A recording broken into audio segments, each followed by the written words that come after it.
Isang dalagitang taga-Tondo, Maynilang nawawala mula pa nitong Lunes. Labis ang pag-aalala ng kanyang mga kaanak at umaasa silang makikita na ang kanilang mahal sa buhay sa lalong madaling panahon. Narito ang aking report. Nitong Lunes ng umaga, masaya pa umunang nagpaalam si Erica sa kanyang ina para pumasok sa eskwela. Wala raw nakitang kakaibang ina sa kanyang bunsong anak nang ito ay umalis. Kumain pa kami ng ate niya, ate Ebel niya. Tapos sasayaw-sayaw pa siya, masaya pa. Kaya hindi ko pinagalitan yan eh. Kaya nagtataka ako ba't niya ginawa yun. Pero inabot na ng gabi, hindi pa raw ito umuwi.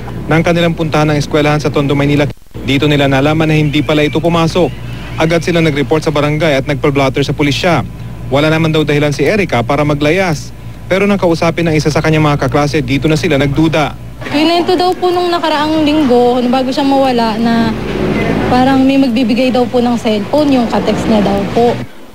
Duda ngayon ng kapatid at ina ni Era, sino man ang katext nito, nabola o napaniwala nito ang estudyante para makipagkita. So immature po, may pagkaisip bata. Basta pinangakuan niyo po yung bata, maniniwala po yun. Kasi Erica, kung nanonood ka man, sana maawa ka na sa akin. Hindi naman ako natutulog.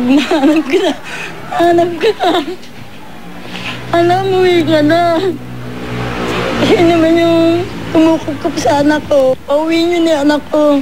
Wala raw alam ang pamilya ni Erica kung may kasintahan ito. Pero sabi ng isang kaklase, ang alam nila, may boyfriend si Erica.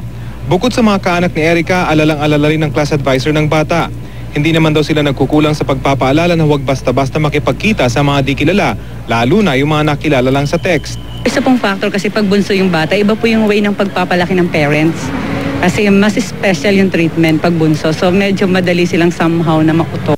Rafi Tima, GMA News.